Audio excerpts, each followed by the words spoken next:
Greetings, friends. Welcome back to another episode of Augury, Bibliomancy, and Chaos. I know it's been a while since I've released one of these. I'm working on chopping up some other episodes, but sometimes I gotta wait until I'm inspired to create something. And I was just listening back to my most recent audiobook release, Tyrion's Dreams and Visions, and I got inspired. There was a particular section I found extremely fascinating. So I'm going to give that a little bit of an introduction. Then we're going to turn it over to my recording of Thomas Tyrion's words. But as you can see, here is our subject matter. We've got the Bethlehem Royal Hospital. And anyone who has been reading ahead rather than listening to me jibba jabba will know that the Bethlehem Royal Hospital, also known as the St. Mary Bethlehem or Bethlehem Hospital, also is known as Bedlam. And I think many people will be familiar with that term and its connotation as meaning an uproar or chaos or a situation out of control. It's Bedlam, people would say. Well, that term comes from here, and I'm going to tell you why. First, let's go.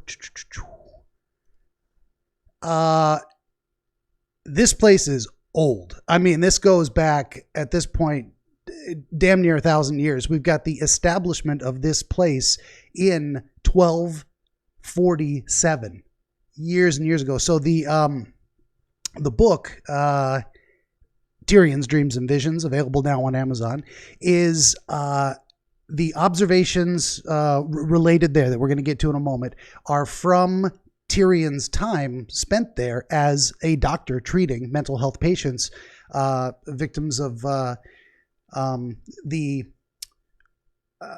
complexions, as he would put it. But you could read the book or listen to the free audiobook to learn more about that. So we've got the site.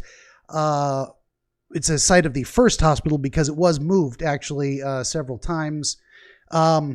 But first, in 1247 AD, the Priory of St. Mary of Bethlehem was founded, devoted to healing sick paupers, caring for the poor who could not afford to have their own royal physicians. Of course, the small establishment became known as Bethlehem Hospital. Londoners later abbreviated this to Bedlam and often pronounced it as Bedlam. So now you know kind of how New Bethlehem Hospital became synonymous with the term Bedlam, which I found that fascinating, researching this myself. It's something you would think I would have known well prior to this, but not so much.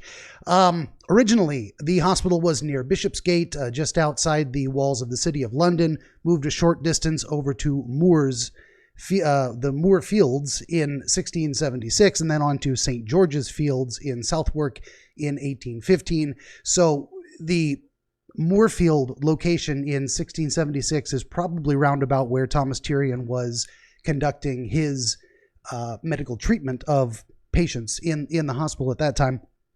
As it says here also, and then it moved again in the 1930s, but the word Bedlam, meaning uproar and confusion, derived from the hospital's nickname.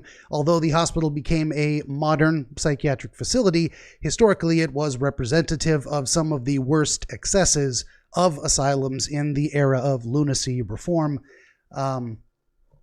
Here is a famous, I think they called it a lithograph at the time, basically, crafted picture showing the original location back in the day. And most of the patients at this London asylum, better known as Bedlam, were diagnosed with acute mania, and some had arrived there after killing people. They were deemed, I guess, unfit to stand trial. I didn't look into that enough to tell you too much about it, but it was for the best that these maniacs came to the hospital because, as we know today with, say, bipolar, which is what this older term would more recently be known as,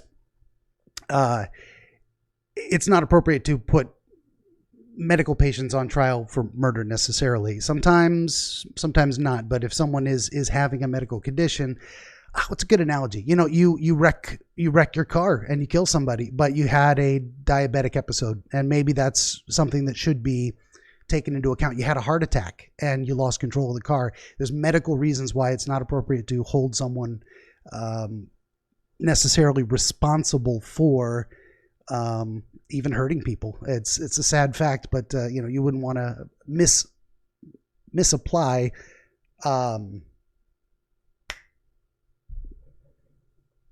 responsibility.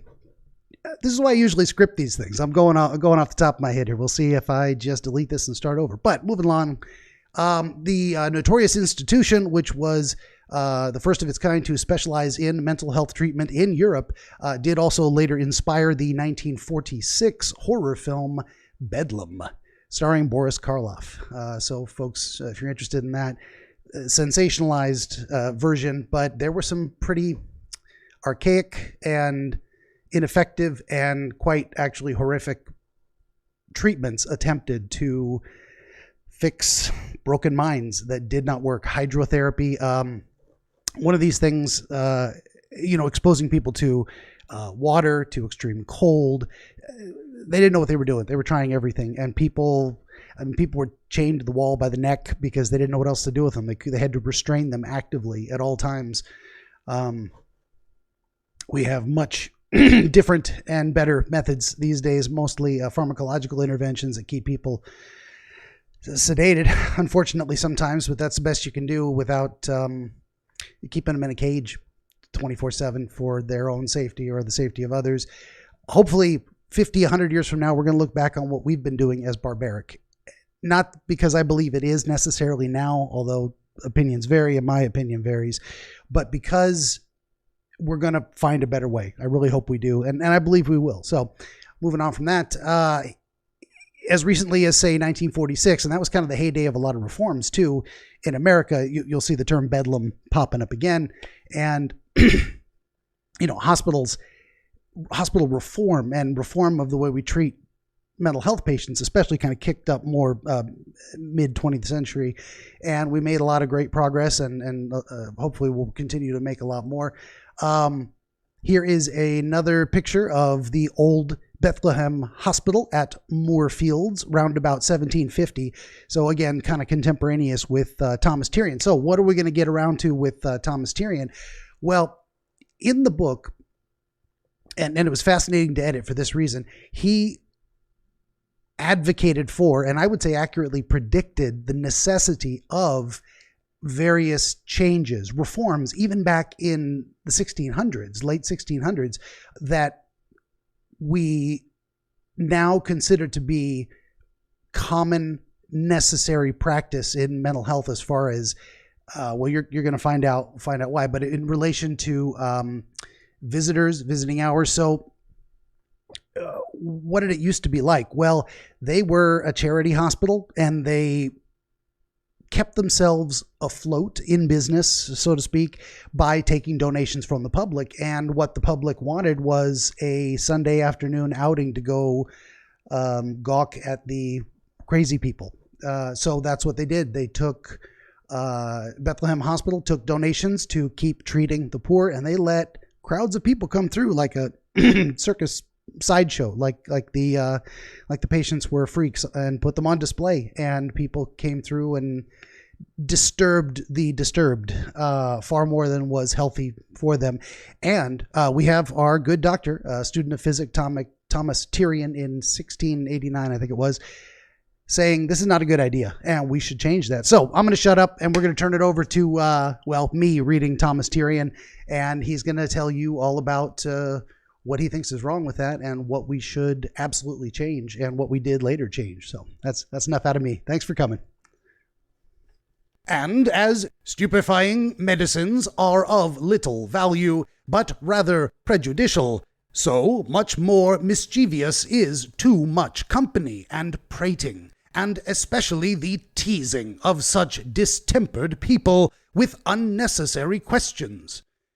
On which score, as I must acknowledge that gallant structure of New Bethlehem to be one of the prime ornaments of the city of London, and a noble monument of charity, so I would, with all humility, beg the honourable and worthy governors thereof that they would be pleased to use some effectual means for restraining their inferior officers from admitting such swarms of people of all ages and degrees, for only a little paltry profit to come in there, and with their noise and vain questions to disturb the poor souls, as especially such as do resort thither on holy days, and such spare time, when for several hours amongst all day long they can never be at any quiet, for those importunate visitants, whence manifold great inconveniences do arise. 4. First, 'tis a very indecent, inhumane thing to make, as it were, a show of those unhappy objects of charity committed to their care, by exposing them, and making, too, perhaps, of either sexes, to the idle curiosity of every vain boy, petulant wench, or drunken companion, going along from one apartment to the other, and crying out, "This woman is in for love, that man for jealousy, he has overstudied himself," and the like. Secondly, this staring rabble seldom fail of asking more than 100 impertinent questions, as, "What are you here for? How long have you been here?" etc., which most times enrage the distracted person, though calm and quiet before, and then the poor creature falls to raving, and to probably a cursing and swearing, and so the holy and tremendous name of God is dishonored, whilst the wicked people, who think it a rare diversion, instead of trembling themselves really guilty as the occasion of all these blasphemies, fall to laughing and hooting, and so the poor distracted creature becomes twice more fierce and violent than ever. Thirdly, as long as such disturbances are suffered, there is little hope that any cure or medicine should do them good to reduce them to their senses or right minds, as we call it, and so the very principal end of the house is defeated.